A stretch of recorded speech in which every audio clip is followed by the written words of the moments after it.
नमस्कार, मैं अनुज कुमार। आप देख रहे हैं जनपथ और इस वक्त आपके सामने एक बहुत ही महत्वपूर्ण मुद्दा लेकर हाजिर हूं। इस मुद्दे पर हम लोग मिलकर एक एनालिसिस करेंगे जिसमें मैं आपका भी रिस्पांस लगातार बराबर कमेंट बॉक्स में जरूर चाहूंगा।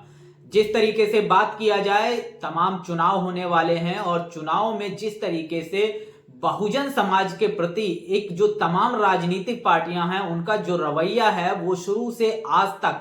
छुपने वाला नहीं रहा। ऐसे समय में देखा जाता है लगातार तमाम जो चीजें हैं इस बहुजन समाज के प्रति जो है घृणा से लेकर तमाम चीजें निकलकर सामने आती हैं। वहीं तमाम जो वो राजनीतिक पार्टियां जो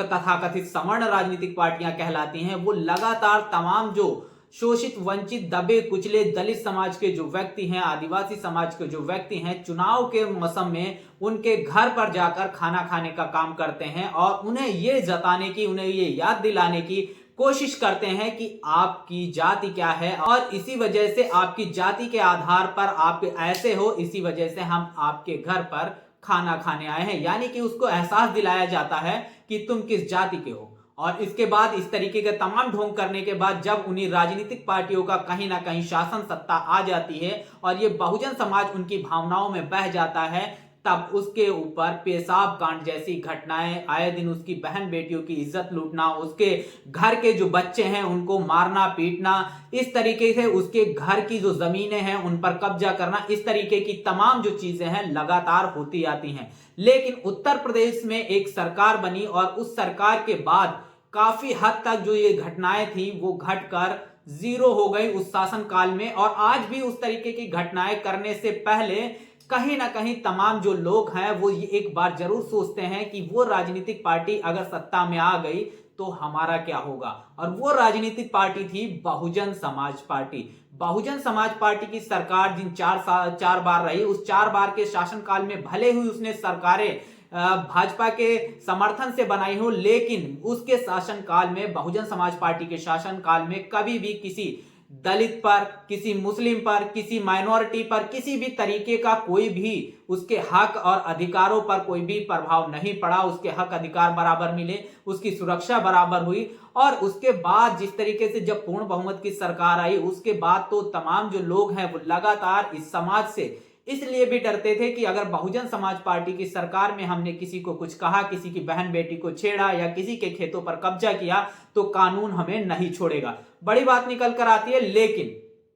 जिस तरीके से उसके खिलाफ तमाम जो प्रोपेगेंडा हर समय समय पर फैलाया गया, वही जब तमाम जो बहुजन समाज के जो तमाम जो स्मारक हैं जो लखनऊ, नोएडा, पूरे उत्तर प्रदेश में बनाए गए, तमाम स्कूल कॉलेज खोले गए, उसके खिलाफ बहुजन समाज पार्टी खिलाफ इस तरीके से प्रोपेगेंडा फैलाया गया कि वो सरकार जिसने सबसे ज्यादा भर्तियां, सबसे ज्यादा बैकलॉग की भर्तियां, सबसे ज्यादा नियुक्तियां, सब कुछ सबसे अच्छा कानून व्यवस्था बनाया, उसके खिलाफ इस तरीके का प्रोपेगेंडा चलाया गया और बहुजन समाज उस प्रोपेगेंडा में बहता चला गया। और उसका परिणाम यह हुआ कि 2012 के चुनाव में बहुजन समाज पार्टी चुनाव हार जाती है। चुनाव हारने के बाद लगातार तमाम जो वो राजनीतिक पार्टियां जो मनुवादी विचारधारा रखती हैं या कभी ये नहीं चाहती हैं कि बहुजन समाज का व्यक्ति शासन सत्ता में आए या इस तरीके की शासन व्यवस्था चलाए जिससे बहुजन समाज का उद्धार हो सके, तो कहीं ना कहीं बड़ा षड्यंत्र समय समय पर किया जाता रहा है और वो षड्यंत्र किसी से भी छुपा नहीं है। यहां मैं किसी भी राजनीतिक पार्टी का नाम नहीं लूंगा, लेकिन उन सारे मुद्दों पर बात करूंगा जिन मुद्दों को लेकर शायद आपके मन में तमाम प्रश्न होंगे, आपके मन में भी ये सवाल पैदा किए जाते होंगे कि बीएसपी जो है, बहुजन समाज पार्टी है, वो बीजेपी की बी टीम है, वो तो मोदी के कहने से चलती है, वो तो ईडी सीबीआई से डरती है। इस तरीके के तमाम जो सवालात हैं वो रोड पर नहीं उतरती। इस तरीके के तमाम जो सवालात हैं और इसके साथ साथ जिस तरीके से आकाश आनंद को उत्तराधिकारी बनाया गया, इसको लेकर भी लगातार तमाम जो सवालात हैं वो आपके मन में पैदा किए जाते हैं। ये सवाल आपके मन में नहीं उठते हैं, लेकिन ये कहीं ना कहीं ये सवाल आपके मन तक, आपके दिमाग तक पहुंचाए जाते हैं, आपके दिमाग में भरे जाते हैं ताकि आप वही सोचे जो वो लोग चाहते हैं। इसी के हवाले से अगर आप देखते हैं तो बहुजन समाज पार्टी की जैसे जैसे उसकी साख धीरे धीरे कम होती गई, कहीं ना कहीं जो जुल्म, जाति और अत्याचार इन वर्गों पर रहा वो कहीं ना कहीं बढ़ता हुआ नजर आया। और जब से बीजेपी की सरकार ये रही, जिस तरीके से अभी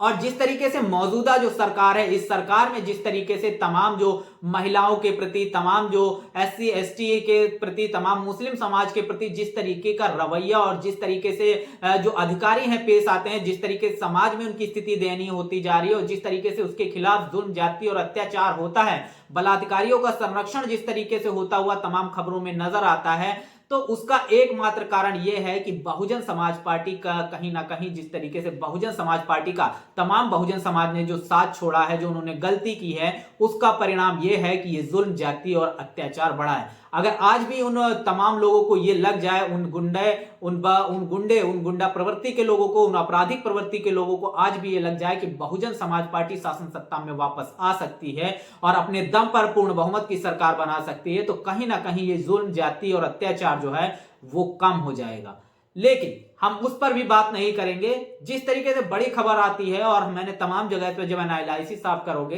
तब जब दलित समाज में कोई भी नेता जन्म लेता है, जिस तरीके से चंद्रशेखर की ही अगर बात किया जाए, या तमाम जो दलित नेता हैं बहुजन समाज में जो जन्मे हैं, तो तमाम जो सवर्ण मीडिया है, तमाम वो जो सवर्ण राजनीतिक पार्टियां हैं, वो हमेशा से ही ये क्यों कहती हैं कि वो सिर्फ मायावती का ही ऑप्शन बनेगा या मायावती का ही विकल्प क्यों बनेगा? क्या उसके अंदर इतना गट्स नहीं है कि वो राहुल गांधी का विकल्प बन सके? क्या वो व्यक्ति जो बहुजन समाज में जन्मा है वो सिर्फ मायावती का ही विकल्प बनने के लिए जन्मा है? क्या चंद्रशेखर आजाद की तुलना आपने कभी भी इन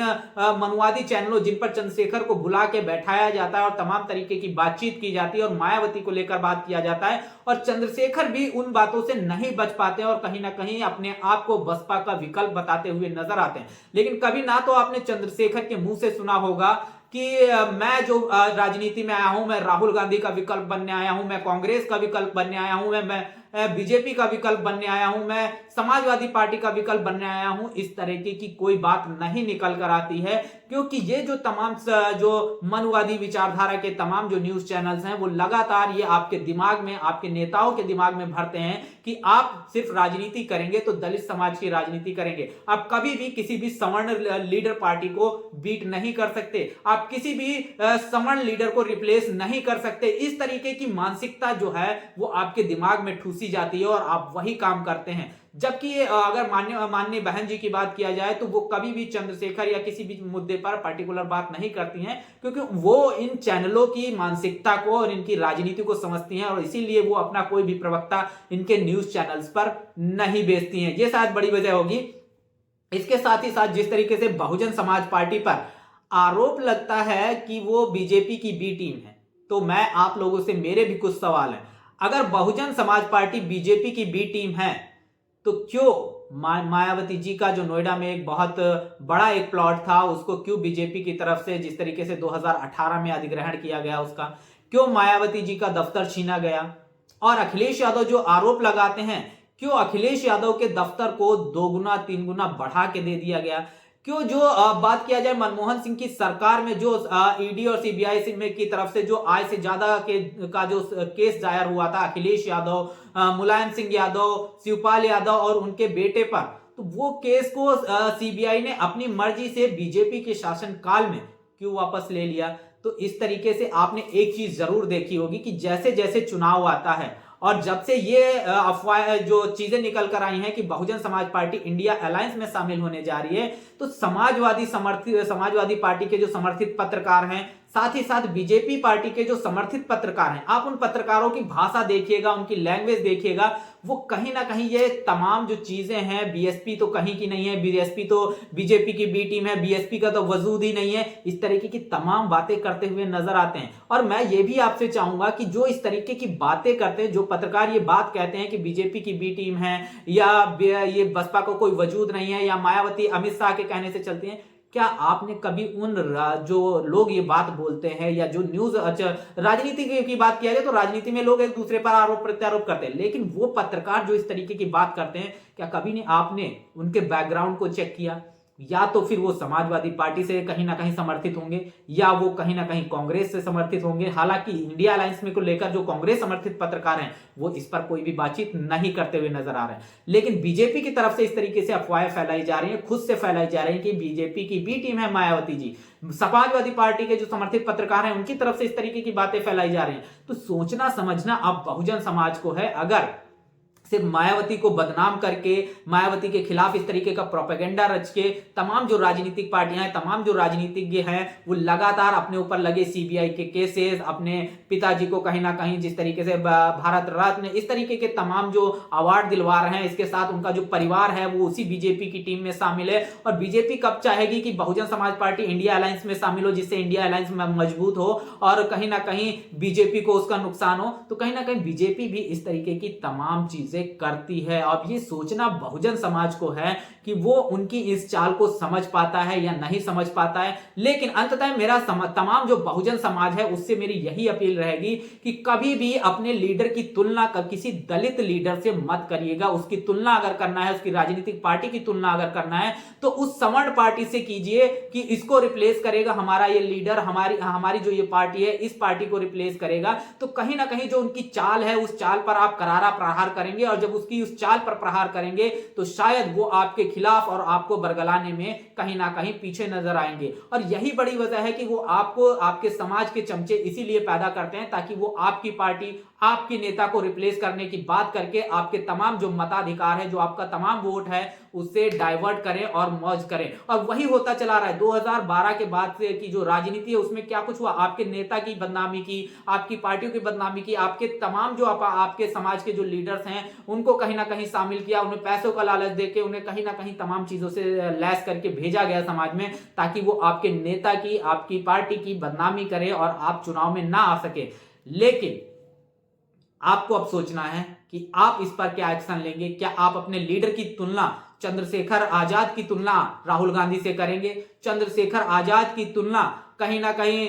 तेजस्वी यादव से करेंगे? चंद्रशेखर आजाद की तुलना अखिलेश यादव से करेंगे? चंद्रशेखर आजाद समाज पार्टी की तुलना समाजवादी पार्टी से करेंगे? आजाद समाज पार्टी कांग्रेस को रिप्लेस करेगी, आजाद समाज पार्टी कहीं ना कहीं बीजेपी को रिप्लेस करेगी। बहुजन समाज पार्टी की जो राष्ट्रीय अध्यक्ष मायावती जी हैं उनकी तुलना ममता बनर्जी से की जाएगी। बहत जी की तुलना कहीं ना कहीं मोदी जी से की जाएगी। मोदी जी से ज्यादा